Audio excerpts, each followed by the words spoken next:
Jai Hind, I, Brigadier Hemant Mahajan, welcome you to another session on national security. Today, we enter the 75th year of independence. India got independent on 15th August 1947. Where have we reached now? What are the various challenges that country have faced today? I will focus entirely on the challenges that India is facing on the security front in the 75th year of our independence. So let us start.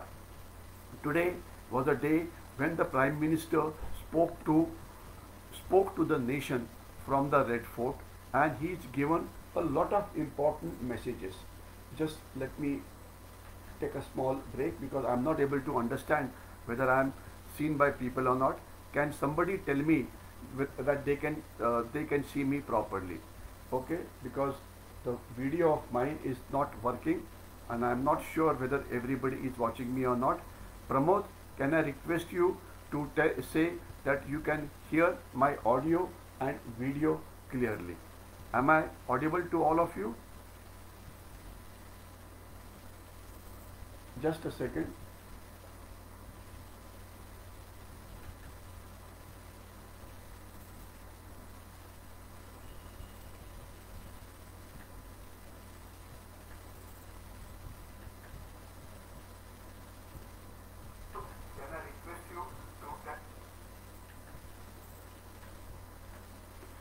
Okay, yes, I think people can see me properly because the timer had stopped here. I'll continue now. Prime Minister today addressed the nation from the Red Fort, and there were some important points he mentioned. I would mention only some of them. One is that India is going to be a vaccination center for the whole world, and today Corona or the Chinese virus is under control, though we need to take all the proper precautions. Secondly, he said India is a victim of terrorism and India is a victim of expansionism. China, which has come inside our country at 4 places, has still not gone back from the area of Depsan Plains. He also mentioned that the Sainik schools that we have in the country today will also be open to the girls. It's a very, very important development. He talked about hydrogen or the green fuel mission which the country started. By this method, we will have a clean fuel which will ensure that our ecology doesn't get damaged and we'll have a perpetual generation of energy. He spoke about that. Then he talked about various schemes that had been started by the farmers. He talked about the Martyrdom Day, 14th of August should be celebrated because we lost lakhs of people when the country was partitioned. And then of course he talked about Sabka Saath, Sabka Vishwas. I'll now quickly come upon and carry out a review in next about 15 to 20 minutes on the security challenges which country faced right from independence. जब हम आज़ाद हुए 1947 के अंदर तो बिल्कुल तुरंत ही पहली लड़ाई हमारी शुरू हो गई जो पाकिस्तान के साथ थी। वो तकरीबन 1 साल चली। इसमें ऑलमोस्ट हमारी भारतीय सेना के 2000 से ज़्यादा सैनिकों ने अपने प्राण का बलिदान दिया और मेजर सोमनाथ शर्मा को सबसे पहला परमवीर चक्र कश्मीर में लैंड होने के बाद मिला था। इस लड़ाई के बारे में मैं नहीं बताऊंगा, ये लड़ाई हमने जीती। शायद अगर हम हमारी सेना को परमिशन देते तो पूरा पाकिस्तानी ऑक्यूपाइड जम्मू कश्मीर जो आज पाकिस्तान के साथ है वो हमारे साथ आ सकता था, लेकिन वो नहीं हुआ। इसके बाद दूसरी लड़ाई 1962 में चाइना के साथ हुई। Again we have lost about 3,500 soldiers. Major Dhan Singh Thapa, इनको यहाँ पे परमवीर चक्र मिला था और इस लड़ाई में माना जाता है कि हमारी सेना का पराभव हुआ, लेकिन वो बात नहीं थी। केवल 10% ऑफ इंडियन आर्मी ने इस लड़ाई में हिस्सा लिया, बाकी लोगों ने लड़ाई में हिस्सा नहीं लिया। एयरफोर्स और नेवी ने लड़ाई में हिस्सा नहीं लिया। अगर वो लेते तो लड़ाई का रुख ये जो है बदल हो सकता था। तीसरी लड़ाई 1965 में हुई। अगेन ये 3 हफ्ते के आसपास चली। इसमें हमने हाजीपीर खिंड के ऊपर कब्जा कर लिया था and we had won this war, but we lost nearly 2,500 soldiers who were martyred in this particular war. The fourth war और द कन्वेंशनल वॉर जो लड़ा था हम, वो 1971 में हुआ था, where we scored an outstanding military victory over Pakistan. Pakistan was split into two parts. One part is basically Bangladesh, or then called as East Pakistan, and of course second part was the West Pakistan, or today's Pakistan. So Pakistan was split, and that's considered to be a very important event. We had 94,000 Pakistani soldiers captured. Unfortunately, we gave them away without getting what we wanted. So that was unfortunate. But after this, Pakistan changed its strategy. इसकी पहले की जो लड़ाइयाँ हुई थी, ये conventional लड़ाइयाँ थी, यानी कि भारतीय सेना पाकिस्तान सेना के साथ लड़ती थी. लेकिन 71 के बाद या 72 में पाकिस्तान ने एक नई प्रकार की लड़ाई शुरू की, जिसे वो ऑपरेशन काराकोरम बोलते हैं. ऑपरेशन काराकोरम ये क्या था? ऑपरेशन काराकोरम के अंदर पाकिस्तान ने हमारे देश के अलग अलग भागों में दहशतवादी और उनके समर्थकों की इन्फिल्ट्रेशन शुरू की. और इसके 3 हिस्से थे. काराकोरम 1 यानी कि खालिस्तान, काराकोरम 2 यानी कि जो दहशतवाद कश्मीर में चल रहा है, और काराकोरम 3 यानी कि दहशतवाद जो बाकी के देश में चल रहा है. तो काराकोरम 1 का खालिस्तानी दहशतवाद 80s में शुरू हुआ. 90s के अंदर हमने उसकी कमर तोड़ दी. इसमें पंजाब पुलिस और भारतीय सेना ने बहुत अच्छा काम किया. लेकिन इम्पॉर्टेंट यह है कि आज खालिस्तानी दहशतवाद का क्या स्वरूप है, क्योंकि हम अभी जो चैलेंजेस अभी हमारे सामने हैं इसकी तरफ देख रहे हैं. आज खालिस्तान का हमारे देश में कोई भी नामो निशाना नहीं है. तो पाकिस्तान हर समय कोशिश करता है इसे रीजनरेट करने की, लेकिन उस पर उन्हें कामयाबी नहीं मिल रही है. लेकिन जिसमें उन्हें कामयाबी मिली है वो है नार्को टेररिज्म या अफू गांजा चरस का दहशतवाद. ये माना जाता है कि आज हमारे काफ़ी सारे युवक जो है वो नशा के आहारी गए हुए हैं, और सोसाइटी का ये सबसे बड़ा काम है, सिक्योरिटी फोर्सेस का ये सबसे बड़ा काम है कि ये नारकोटिक्स हमारे देश में आते हैं, इसे रोकना ही चाहिए. और ये नारकोटिक्स ना केवल पंजाब में या सीमावर्ती इलाके में है या नॉर्थ ईस्ट के सीमावर्ती भाग में है, बल्कि हमारे देश के अंदर जो बड़े बड़े शहर है वहाँ पर भी ये काफ़ी फैला है. तो इसीलिए नार्को टेररिज्म के ऊपर लड़ाई करने के लिए पूरी देश ने इकट्ठा होने की ज़रूरत है. इसमें सोसाइटी है, पेरेंट्स है, बच्चे हैं. अगर हम एक साथ नहीं लड़ते हैं तो हम उससे लड़ाई नहीं कर पाएंगे. पाकिस्तान ड्रोन्स की मदद से हमारे देश के अंदर एक्सप्लोजिव्स या आर्म्स एम्यूनिशन भेजने की कोशिश करता है. काफ़ी सारे ड्रोन्स हमने गिराए हुए हैं, काफ़ी सारे नहीं गिराए हैं. लेकिन ज़रूरत यह है कि ड्रोन्स को शूट करना पड़ेगा हमें. ड्रोन्स के खिलाफ जो एक डिफेंसिव सिस्टम है वो काफ़ी कॉस्टली है, और तुरंत आने की उसकी उम्मीद ये काफ़ी कम है. तो इसलिए ज़रूरी यह है कि ड्रोन्स को बाय नेकेड आँख से देखा जाए, और जो स्मॉल आर्म्स वगैरह जो सेना के साथ होते हैं या बीएसएफ के साथ होते हैं उससे गिराए जाए. नेक्स्ट जो है वो है कश्मीर का दहशतवाद. कश्मीर के दहशतवाद के ऊपर हमने पहले भी बात की हुई है. आज की हालात क्या है? कश्मीर जो लद्दाख जो हिस्सा है हमारा, वहाँ पे कोई भी दहशतवाद नहीं है. बल्कि आपको ये पता होना चाहिए कि लद्दाख में अभी टूरिज़्म इतनी अच्छी बढ़ी हुई है कि Ladakh has become a haven for tourism. आप में से कोई टूरिस्ट बन के जाना चाहते हो तो ज़रूर वहाँ पे जाइए. वहाँ की जो ब्यूटीफुल जो पीक्स है, ब्यूटीफुल वैलीज़ है, वो आप देख सकते हैं. और अच्छी बात यह है कि आज हज़ारों के संख्या में हमारे देश के टूरिस्ट लद्दाख में जा रहे हैं. पैंगैंगसो लेक जहाँ पे लड़ाई हुई थी वहाँ तक आप जा सकते हैं. वहाँ पे कैंपिंग आप कर सकते हैं. इसके सिवाय गलवान वैली के अंदर भी आप जा सकते हैं. इसके सिवाय वहाँ जाने के लिए 2-3 रास्ते हैं. एक तो वाया जोजिला है जो श्रीनगर से जोजिला से द्रास आता है, द्रास से कारगिल और कारगिल से आगे जाता है लेह की तरफ. या दूसरा है खरदुंगला पास से आता है. तीसरा जो है रास्ता वो अटल टनल से आता है. तो ये सभी रास्ते खुले हैं और टूरिस्ट की संख्या वहाँ पे बहुत बड़ी हुई है. तो आप सभी ने वहाँ पे ज़रूर जाना चाहिए. सिर्फ वहाँ पे ऑक्सीजन की कमी होती है, तो ये जो थोड़े से जिनका एज ज़्यादा है उन्होंने वहाँ पे प्रिकॉशन लेने की ज़रूरत है, एक्लेमेटाइजेशन करने की ज़रूरत है, लेकिन इट्स अ वंडरफुल डेस्टिनेशन। और इससे फ़ायदा ये होता है कि चाइना के सोल्जर देखते हैं कि उनकी तरफ टूरिज़्म के लिए कोई नहीं आता, हमारे तरफ टूरिस्ट का बहुत संख्या में इस सब जगह के ऊपर जा रहे हैं। और इससे जो लद्दाख के लोग हैं उन्हें काम मिलता है, क्योंकि लद्दाख में 6 महीना बर्फ़ इतनी ज़्यादा गिरती है कि वहाँ पे उस समय वो कुछ नहीं कर पाते।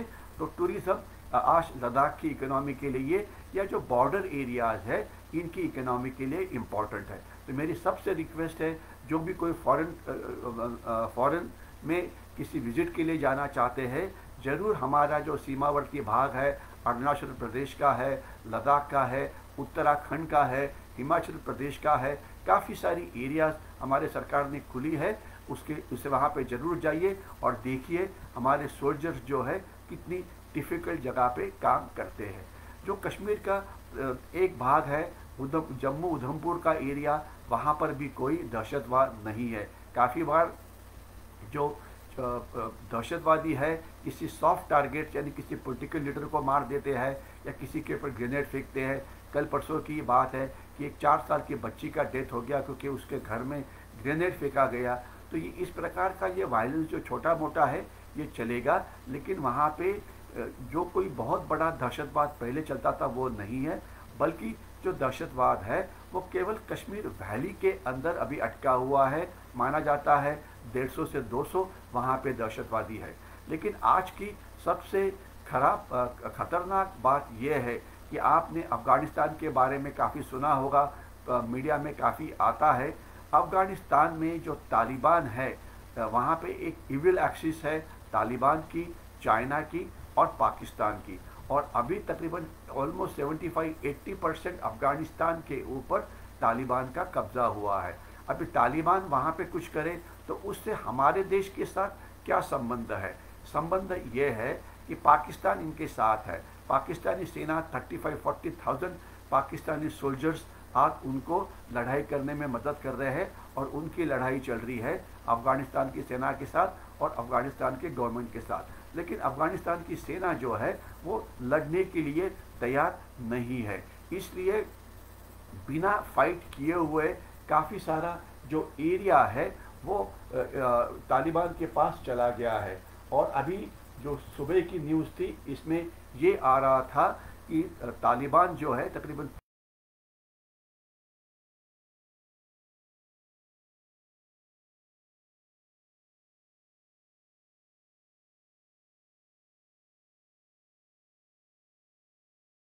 सीधी बात है, हमारे देश के ऊपर उसके 2-3 असर होंगे। एक तो हमने जो वहाँ पे डेवलपमेंट की थी वो सब अभी बेकार हो जाएगी। 300-400 करोड़ की डेवलपमेंट की थी, लेकिन उससे ज़्यादा इम्पोर्टेंट ये है कि ये जो हज़ारों लाखों जो तालिबानी सोल्जर्स है, तालिबानी दहशतवादी है, जीतने के बाद वो क्या करेंगे?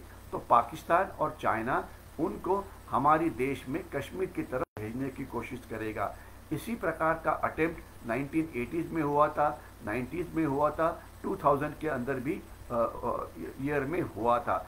एक समय था जब हमारे देश के अंदर जो फॉरेन टेररिस्ट थे ये इनकी संख्या 20-25-30% इतनी ज़्यादा थी। तो ये एक बार फिर इस प्रकार की हालात एक बार फिर हो सकती है, लेकिन डरने की कोई बात नहीं। इंडियन आर्मी उन्हें टैकल करने के लिए बिल्कुल तैयार है, लेकिन हमारा आर्मी का खून यहाँ पे काफ़ी बहेगा, यानी कि इंडियन आर्मी को काफ़ी ब्लड यहाँ पे शेड करना पड़ेगा। याद रखें कि आज 15 अगस्त है और कल ही हमारी जो गैलेंट्री अवार्ड्स हमारे सोल्जर्स को मिले हैं उनकी लिस्ट पब्लिश हुई है। ये लिस्ट मैंने फेसबुक पेज के ऊपर डाली है। उन शूरवीरों के नाम आप ज़रूर पढ़िए और उन्हें ज़रूर सैल्यूट करिए।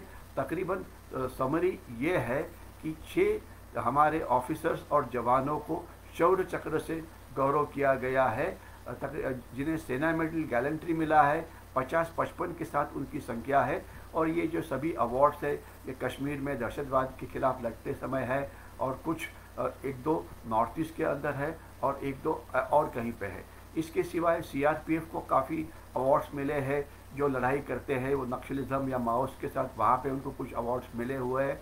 और कुछ पुलिस दल है जो अलग अलग जगह के ऊपर अच्छा काम करते हैं, उनको भी कुछ अवार्ड्स मिले हैं। लिस्ट लंबी है, इसलिए मैं हर एक के नाम नहीं ले सकता हूँ, लेकिन ये लिस्ट जो है मैंने फेसबुक पेज के ऊपर डाली है, इसे ज़रूर देखिए। खैर ये न्यूज़पेपर्स के अंदर भी आई है और इनको ज़रूर सैल्यूट करिए। तो आज अफ़गानिस्तान के तालिबानी आने का खतरा है और अफ़गानिस्तान को एक ग्रेवयार्ड माना जाता है सुपर पावर्स का, जो जागतिक महाशक्ति है। The world powers have met their Waterloo in Afghanistan. In the 19th century, Great Britain was a world power. It fought 4 wars in Afghanistan but lost all the wars and it could never capture Afghanistan. It was said that sun never set itself on the British Empire, but British Empire could never capture Afghanistan. In the 1980s, Soviet Union tried to do the same thing. 10 years and highly experienced Soviet Union army tried to capture Afghanistan. 1990 they left without capturing Afghanistan.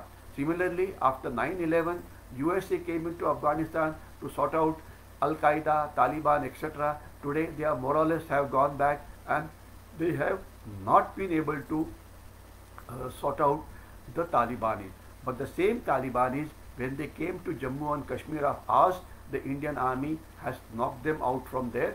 However, in the days to come, their strength is expected to increase.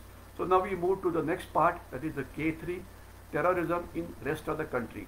पहले दहशतवाद के हमले होते थे मुंबई में, पूना में, दिल्ली में, कलकत्ता में। अब वो पिछले 5 साल से वो पूरे बंद हो गए हैं, क्योंकि पाकिस्तान को पता है अगर वो दहशतवादी हमले करता है तो उनके खिलाफ कार्रवाई की जाएगी। सर्जिकल स्ट्राइक 1 है, सर्जिकल स्ट्राइक 2 है, वगैरह वगैरह। तो इसलिए वहाँ पे तो दहशतवाद ख़त्म हुआ है, लेकिन इसका मतलब ये नहीं है कि वो नहीं होगा। आज भी माना जाता है कि दहशतवादियों के सेल्स जो है हमारे शहरों में है, उसे हमें इंटेलिजेंस की मदद से ढूंढना पड़ेगा और उन्हें न्यूट्रलाइज करना पड़ेगा। इसमें एक और बात है, आजकल जो हमारे शहरों में चल रहा है वो है नारकोटिक्स, नार्को टेररिज्म। दूसरा है फेक इंडियन करेंसी नोट को हमारे सीमा से स्मगलिंग किया जाता है। आज देखेंगे तो हमारी तकरीबन 16,500 किलोमीटर की लैंड बॉर्डर्स है, 7,600 किलोमीटर की हमारी समुद्री बॉर्डर्स है। तो यहाँ पे हमारे देश के जो शत्रु है, चाइना है, पाकिस्तान है, कुछ और लोग हैं, वो क्या करते हैं, यहाँ से इलीगल ट्रेड होता है, यहाँ से अफगान चरस को लाया जाता है, फेक इंडियन करेंसी नोट्स को लाया जाता है, इसके सिवाय कभी कभी एक्सप्लोजिव्स को भेजा जाता है। तो हमें लैंड बॉर्डर्स और सी बॉर्डर्स को और ज़्यादा सिक्योर करना पड़ेगा। तो नेक्स्ट हमारी प्रॉब्लम है वो है illegal Bangladeshi migration. Illegal Bangladeshi migration को रोकने के लिए हम बहुत कोशिश कर रहे हैं, फेंसिंग हुआ है, लेकिन अभी भी जो वेस्ट बंगाल के साथ लगी हुई बॉर्डर्स है वहाँ से इन्फिल्ट्रेशन आ रही है। और अगर आपने कल परसों की ही न्यूज़ पढ़ी होगी तो न्यूज़पेपर में रिपोर्ट आया था कि अगर मुझे ये फिगर्स एक्यूरेटली याद है तो तकरीबन 6,500 टाइम्स जो बांग्लादेशीज़ है उन्होंने हमारे देश में घुसखोरी करने की कोशिश की। और आपको पता है जो जितनी रिपोर्टेड इंसिडेंट्स होती है उससे जो अनरिपोर्टेड है वो काफ़ी ज़्यादा है। तो वेस्ट बंगाल बॉर्डर को हमें सिक्योर करना पड़ेगा। सीमावर्ती भाग में आज बहुत सारे लोग हैं, बहुत सारे NGOs हैं कि जो उन्हें मदद करते हैं। इस इलीगल माइग्रेशन के ऊपर कंट्रोल करने की ज़रूरत है। और आज माना जाता है 4-5 करोड़ से ज़्यादा बांग्लादेशी हमारे देश में आए हुए हैं। काफ़ी लोगों के पास डॉक्यूमेंट है, आधार कार्ड है, राशन कार्ड है, तो उनको चुनना पड़ेगा। यानी कि जो अंदर आए हैं उनको डिटेक्ट करना पड़ेगा और उनको डिपोर्ट करना पड़ेगा। इसके सिवाय माना जाता है कि 50 से 60 हज़ार रोहिंग्यास ने भी हमारे देश में इन्फिल्ट्रेशन किया है। काफ़ी सारी क्रिमिनल गैंग्स है, कुछ NGOs है, कुछ इंडिविजुअल्स है जो उनको मदद करते हैं। और बहुत बार मैंने बोला है कि दहशतवादियों से ज़्यादा जो उनको मदद करते हैं यानी कि supporters of terrorism, they are more important and they need to be nullified as early as possible. तो रोहिंग्यास को भी डिपोर्ट करना पड़ेगा। और ये माना जाता है कि हमारी सरकार जो है इस विषय के ऊपर बहुत ही सीरियस है और 50-60 हज़ार जो रोहिंग्यास डिटेक्ट हुए हैं इन्हें डिपोर्ट जरूर किया जाएगा। इसके बाद हमारी बॉर्डर्स को जो इलीगल ट्रेड है ये रोकना पड़ेगा। काफ़ी बार देखा जाता है कि हमारी जो सर क्रीक एरिया है या सुंदरबन का एरिया है वहाँ पे कुछ बोट्स नज़र आती है जो एम्प्टी होती है और उसमें आए हुए लोग नज़र नहीं आते, तो यानी कि लोग शायद अंदर आए हैं और वो गायब हो गए हैं। तो हमारी जो कोस्टल सिक्योरिटी है इसे हमें बहुत ही ज़्यादा अच्छा करना पड़ेगा। कोस्टल सिक्योरिटी में नेवी को अपना काम और अच्छा करना पड़ेगा, कोस्ट गार्ड को भी इनको पकड़ना पड़ेगा, पुलिस जो कोस्टल एरिया स्टेट्स की है उन्हें अपना काम अच्छा करना पड़ेगा, इंटेलिजेंस बेस्ड ऑपरेशंस करने पड़ेंगे ताकि ये जो स्मगलिंग चल रहा है, जो इलीगल ट्रेड चल रहा है, इसे ख़त्म किया जाए, क्योंकि ये हमारी देश की अर्थव्यवस्था को एक बहुत बड़ा धोखा है। तो आज हमारे बाकी के देश के अंदर दहशतवाद तो नहीं है, लेकिन दो बड़े धोखे हैं। एक तो इंसर्जेंसी या terrorism in the north east के अंदर पहले बहुत सारी अलग अलग प्रकार की बंडोखोरी थी, जिसमें नागा थे, जिसमें मिजो थे। अभी ये तकरीबन सभी ख़त्म हो गया है।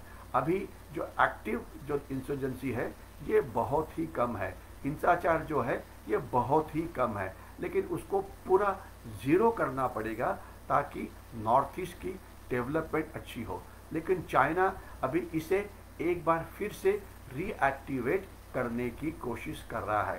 So we need to guard our north east borders properly, और जो कुछ इंसर्जेंट ग्रुप्स अंदर काम करते हैं उनको हमें न्यूट्रलाइज करना पड़ेगा। और सीज फायर का जो निगोशिएशंस है वो अलग अलग नागा ग्रुप्स के साथ चल रहा है। तो मुझे पक्का भरोसा है कि आने वाले कुछ दिनों के अंदर आपको अच्छी खबर मिलेगी कि ये जो नागालैंड की जो इंसर्जेंसी है या जो सीज फायर चल रहा है वो अभी बिल्कुल सक्सेस मिली है, और ये कायम का अभी इसके बाद वहाँ की इंसर्जेंसी ख़त्म होगी, जिससे उस स्टेट की और बाकी स्टेट्स की अच्छी डेवलपमेंट होगी। हम इसके बाद आते हैं नक्सलिज्म के ऊपर या माओइज्म के ऊपर। इनका एक्चुअल नाम है CPIM, communist party of India Maoist. माना जाता है 2-2.5 हज़ार उनके शस्त्रधारी नक्सलवादी है। जो हमारा सेंट्रल इंडिया का इलाका है, खास तो जिसे दंडकारण्य जंगल बोला जाता है, या जिसे अबूझमाड़ का जंगल बोला जाता है, या उसे सरंदा का जंगल बोला जाता है, झारखंड, बिहार, छत्तीसगढ़, उड़ीसा और महाराष्ट्र का गढ़चिरौली जिले का कुछ हिस्सा, इसके अंदर ये लोग हैं। और नक्सलवाद और माओवाद और जंगल का बहुत गहरा ये नाता है। तो इसे ख़त्म करने के लिए जो सेंट्रल आर्म पुलिस फोर्सेस है उन्हें बहुत प्रोएक्टिव काम करना पड़ेगा। अभी हमारी डेवलपमेंट इस इलाके में काफ़ी अच्छी हो रही है। इसके ऊपर मैंने काफ़ी सारे लाइव प्रोग्राम किए हुए हैं। इसे अगर आप देखेंगे तो नक्सलिज्म के ऊपर हम डेवलपमेंट से उसे कैसे जवाब दे रहे हैं ये आपको नज़र आ जाएगा। लेकिन इम्पॉर्टेंट ये है कि जो आर्म्ड विंग है इसे न्यूट्रलाइज करने की ज़रूरत है। इसीलिए सेंट्रल आर्म पुलिस फोर्सेस, जिसमें CRPF शामिल है, जिसमें BSF शामिल है, जिसमें CISF शामिल है, जिसमें सीमा सुरक्षा बल शामिल है, इनको दंडकारण्य जंगल के अंदर जाके इनके जो ट्रेनिंग कैंप है, इनके जो एडमिनिस्ट्रेटिव कैंप है, इसे बर्बाद करना पड़ेगा। अगर ये कैंप को हम बर्बाद नहीं करते तब तक हम इस नक्सलवाद को या माओवाद को या जो लेफ्ट विंग एक्सट्रीमिज़म है या लेफ्ट विंग टेररिज्म है इसे ख़त्म कर नहीं पाएंगे। तो जंगल के अंदर जाके, दंडकारण्य जंगल है, सरंदा जंगल है, अबूझमाड़ जंगल है, वहाँ जाके उनको बर्बाद करना पड़ेगा। अभी हम क्विकली आते हैं एक्सटर्नल सिक्योरिटी के ऊपर। जो इंडो पाकिस्तान बॉर्डर है वहाँ पे काफ़ी सारा फायरिंग चलता था, वो अभी क्वाइट हो गया है। लेकिन पाकिस्तान कभी भी गड़बड़ कर सकता है। पाकिस्तान की कन्वेंशनल लड़ाई लड़ने की तो हिम्मत तो नहीं है, लेकिन वहाँ से वो अफगानी और पाकिस्तानी दहशतवादियों को हमारे देश में घुसखोरी करने की कोशिश करेगा। जब तक चाइना का बॉर्डर है, 5 मई लास्ट ईयर में चाइना ने 4 जगह पे इंट्रूजन किया था। इसमें से 3 जगह पे वो चले गए हैं पीछे, और लास्ट वाला हॉट स्प्रिंग ये पिछले हफ्ते की बात है। लेकिन अभी भी एक जगह जिसे डेप्सांग का प्लेन बोला जाता है वहाँ पर वो पीछे नहीं गए हैं और वो पीछे जाने के लिए तैयार नहीं है। तो चाइना जो हमारे तरफ, जो हमारे साथ जो लड़ाई करता है, इसके बारे में मैं अगला 5-10 मिनट बोलने की कोशिश करूँगा। इसे हाइब्रिड वॉर बोला जा सकता है, या इसे ग्रेजुअल वॉरफेयर बोला जा सकता है, या इसे मल्टी डोमेन वॉरफेयर इस नाम से पुकारा जा सकता है। यानी कि इसमें जो लड़ाई है वो किस प्रकार की है। ये नॉन मिलिट्री इन नेचर है, नॉन कॉन्टैक्ट या कॉन्टैक्ट इन नेचर है, और इसमें अलग अलग स्तरों के ऊपर चाइना हमें तंग करने की कोशिश करता है। उनका बेसिक एम है कि हमारी जो इकोनॉमी है ये प्रॉस्पर ना हो। अगर हमारी इकोनॉमी प्रॉस्पर होती है तो हम एक चाइना का प्रतिस्पर्धी बन के, उनके एक प्रतिस्पर्धी बन के एशिया में खड़े हो सकते हैं। इसलिए चाइना हमें तंग करता रहेगा। अभी उनकी पहली लड़ाई है वो है आर्थिक लड़ाई या आर्थिक घुसखोरी या ट्रेड वॉर।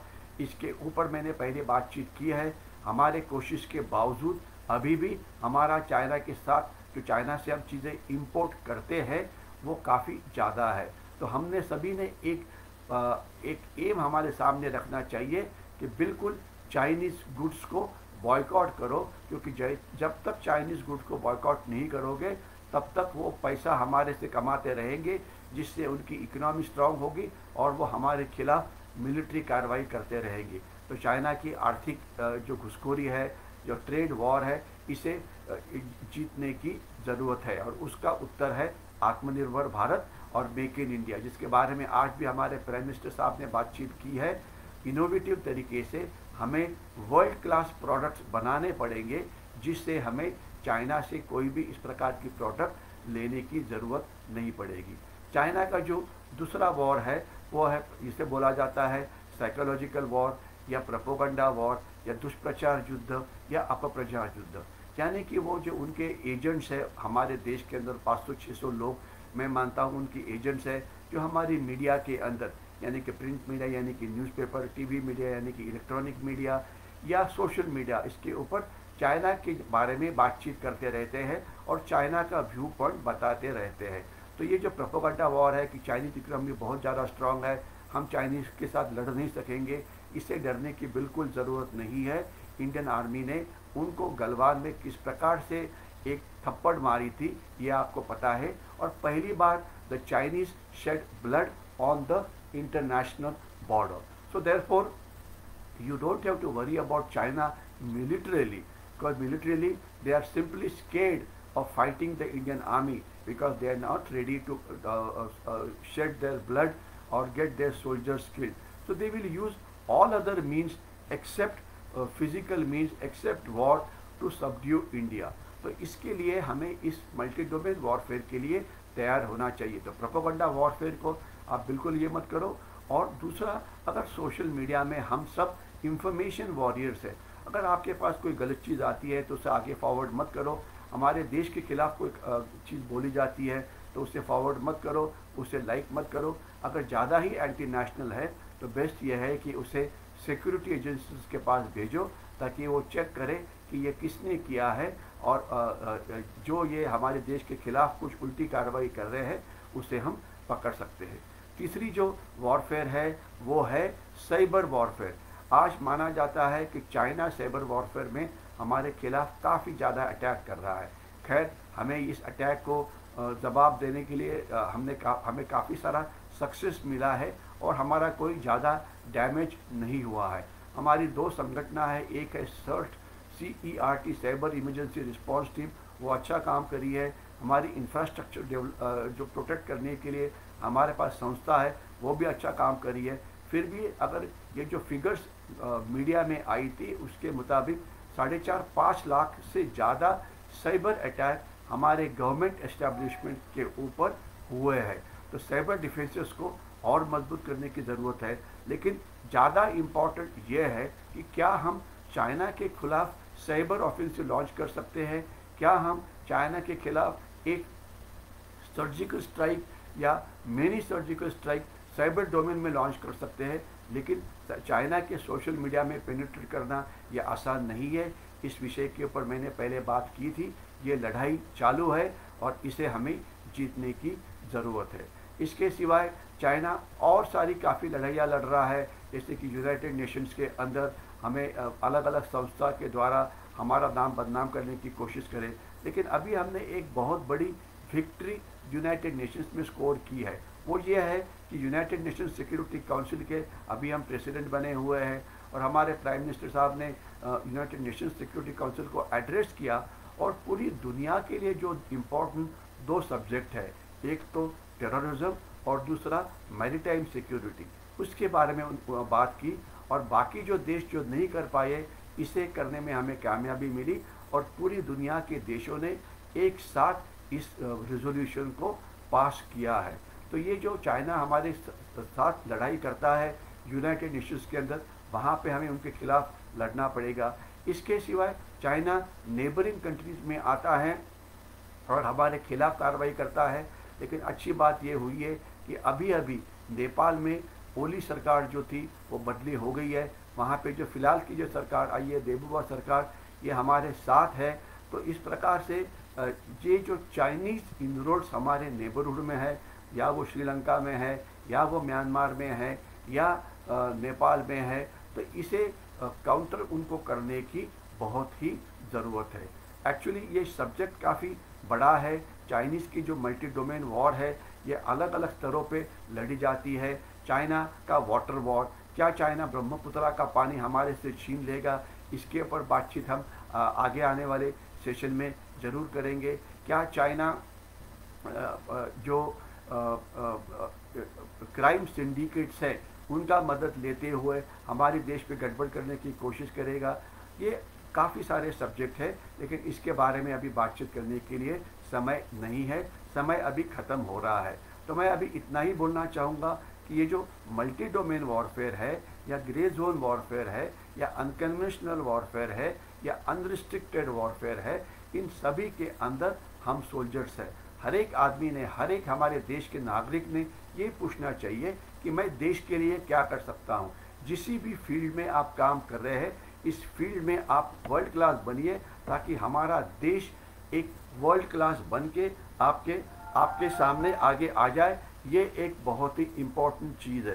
तो इसके लिए आपने करना ये चाहिए कि हमने जिस फील्ड के अंदर है, विद्यार्थी है तो बहुत स्टडी करो, शिक्षक है तो अच्छी तरह से सिखाओ, कॉरपोरेट वर्ल्ड में है तो वर्ल्ड क्लास प्रोडक्ट बनाओ, फार्मर्स है तो अपनी प्रोडक्टिविटी बहुत बढ़ाओ, वगैरह वगैरह। तो जब हम पूरी वर्ल्ड क्लास बनते हैं तभी हमारा देश आगे बढ़ सकता है। तो हमें चाइना के साथ लड़ाई जीतने का मौका है, ये ज़रूर हमें इससे फ़ायदा होगा। चाइना के साथ हम लड़ाई ज़रूर जीतेंगे, लेकिन अभी भी हमें बहुत सारा काम करने की ज़रूरत है। तो यहाँ पे मैं मेरी जो पूरी जो स्पीच है यहाँ पे ख़त्म करता हूँ। अगर आपको ये अच्छा लगा होगा तो इसे ज़रूर लाइक करिए और ज़्यादा से ज़्यादा लोगों के साथ शेयर करिए। और मैं इतना ही बोलना चाहूँगा कि इस माध्यम से हम पब्लिक एजुकेशन की कोशिश करते हैं, जिससे देश के बारे में अच्छी खबर, देश किस प्रकार से लड़ाइयाँ लड़ रहा है, ये हम सबके साथ देने की कोशिश करते हैं। इसे हम YouTube के ऊपर भी अपलोड करेंगे, तो इसे ज़रूर लोगों के साथ शेयर करिए। तो यहाँ पे मैं रुकता हूँ और आपको एक बार शुभकामनाएं देता हूँ हमारे 75th ईयर में पदार्पण करने के लिए, और सबको जय हिंद बोल के मैं यहीं पर रुकता हूँ।